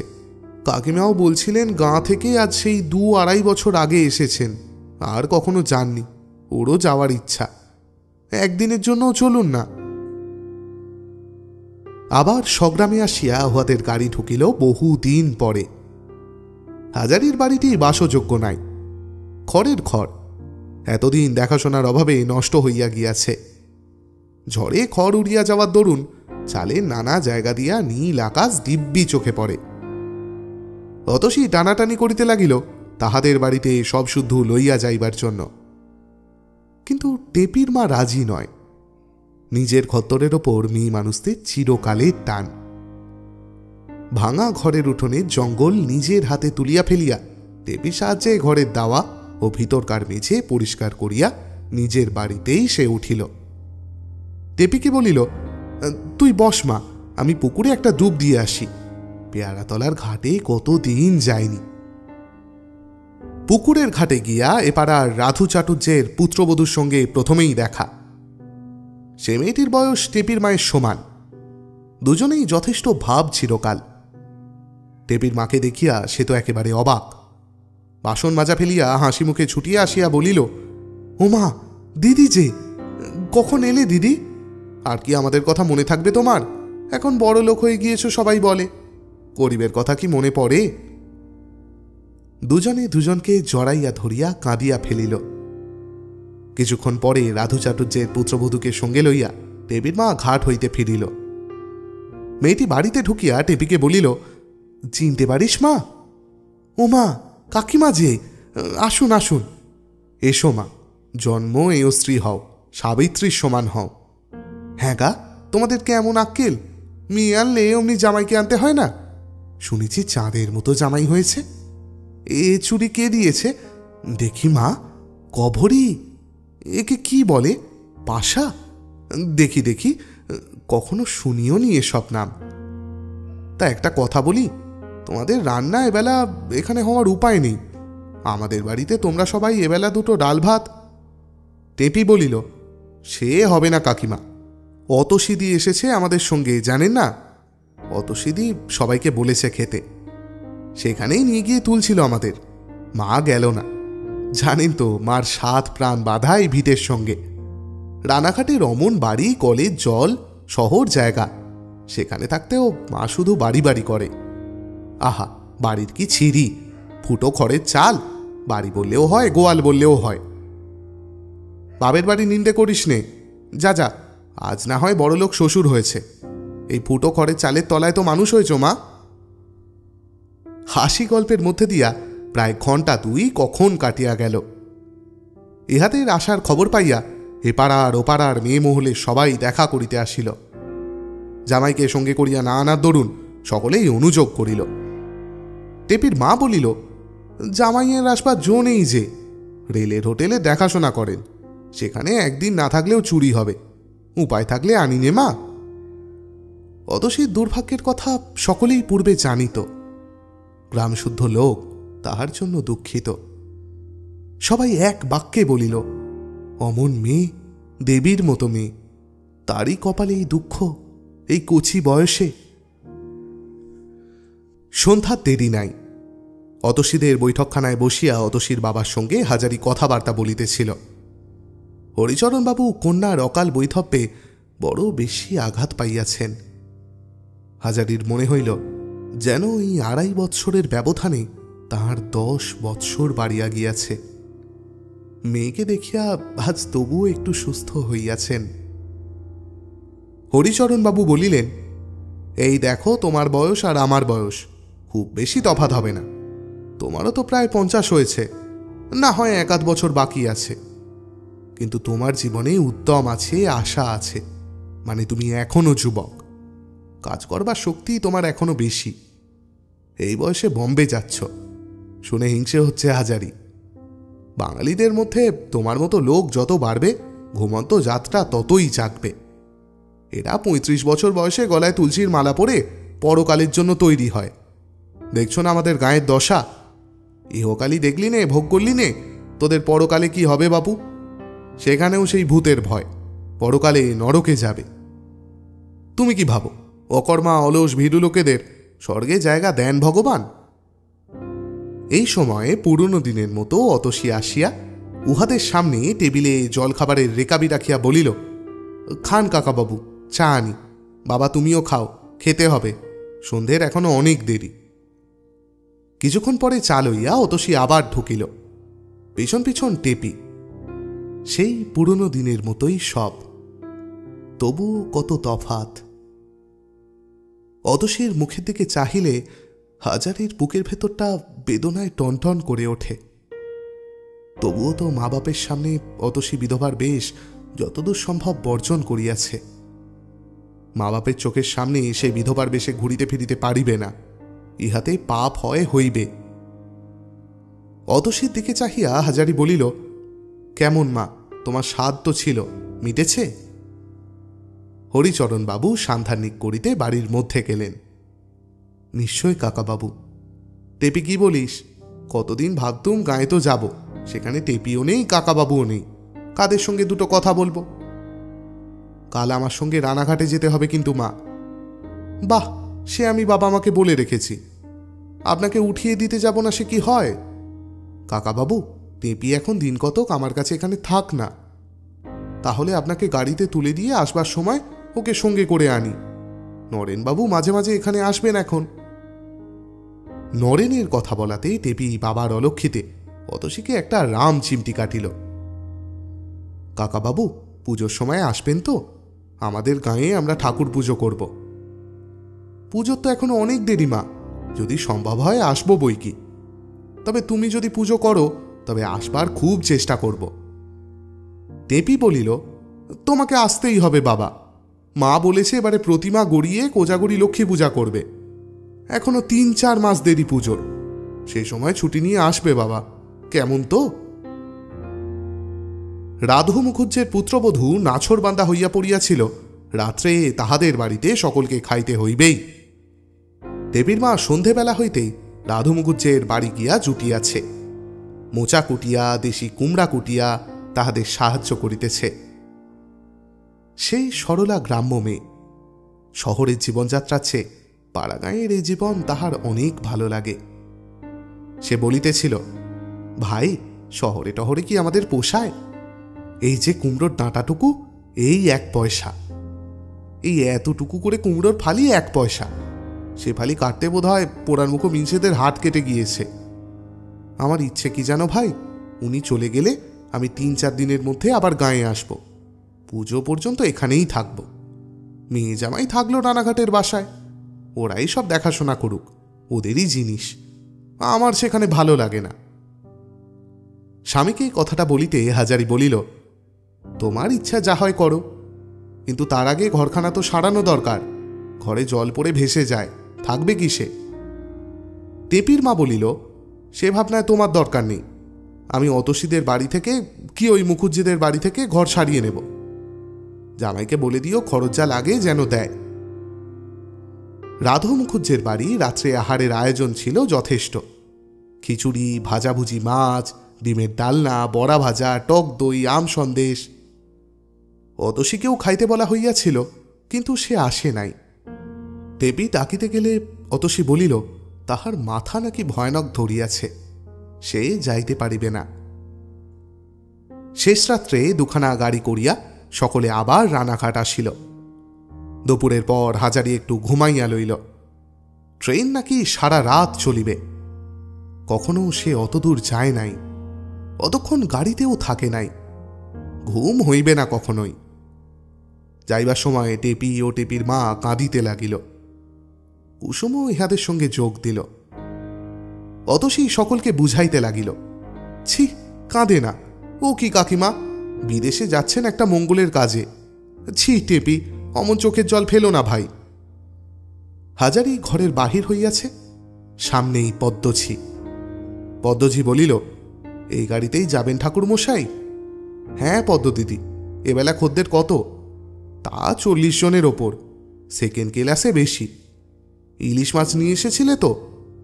পদ্মঝি হাসিয়া বলিল, হো মা, তার বলতে হবে, যতদিন বাজারে পাই ততদিন ইলিশের বন্দোবস্ত। আসার থেকে আশ্বিন দেখেছিলেন তো ওই হোটেলে? হ্যাঁ, সে তোমাকে আর আমি কি শেখাবো বলো, তুমি হলে গিয়ে পুরনো লোক। বেশ হুঁশিয়ার থেকো পদ্ম দিদি, ভেবো তোমার নিজেরই হোটেল। পদ্মঝি এক অভাবনীয় কাণ্ড ঘটাইল। হঠাৎ ঝুঁকিয়া নিচু হইয়া বলিল, দাঁড়ান ঠাকুর মশাই, পায়ের ধুলোটা দেন একটু। হাজারি অবাক, স্তম্ভিত, চক্ষুকে বিশ্বাস করা শক্ত। এ কি হইয়া গেল? পদ্মদিদি তাহার পায়ের ওপর উপর হইয়া পড়িয়া পায়ের ধুলো লইতেছে। এমন একটা দৃশ্য কল্পনা করিবার দুঃসাহসও কখনো তাহার হয় নাই।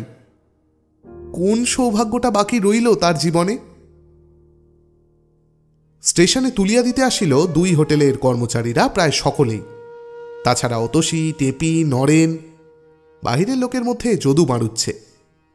যদু বাড়ুচ্ছে সত্যই আজকাল হাজারিকে যথেষ্ট মানিয়া চলে। তাহার ধারণা হোটেলের কাজে হাজারি অনেক বেশি উন্নতি দেখাইবে। এই তো সবে শুরু। অতসী পায়ের ধুলা লইয়া বলিল, আসবেন কিন্তু পুজোর সময় কাকাবাবু, মেয়ের বাড়ির নিমন্ত্রণ রইল, ঠিক আসবেন। টেপি চোখ মুছিতে মুছিতে বলিল, খাবারের পুঁটলিটা ওপরে তাক থেকে নামিয়ে রেখো বাবা, নামাতে ভুলে যাবে। তোমার তো হুঁশ থাকে না কিছু। আজ রাত্রির এই খেয়েও ভুলে যেও না যেন, কাল বাসি হয়ে যাবে। পথে ঘাটে বাসি খাবার খবরদার খাবে না। মনে থাকবে, তোমার চিঠি পেলে মা বলেছে রাধাবল্লভতলায় পুজো দেবে।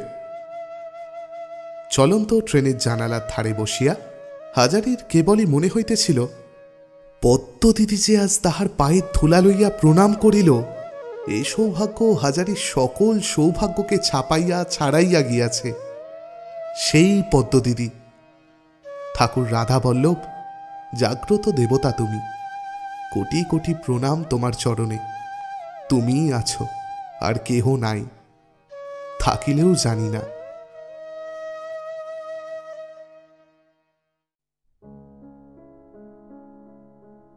শেষ হলো আমাদের এক দীর্ঘ যাত্রা।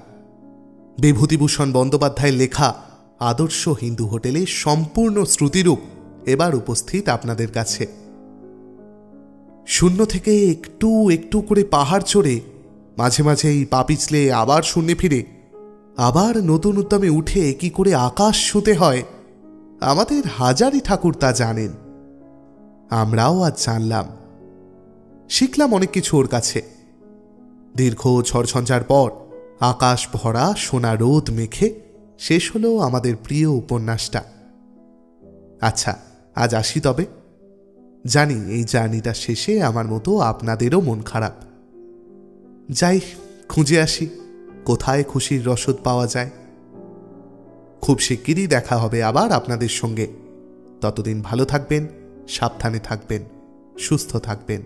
শুভরাত্রি।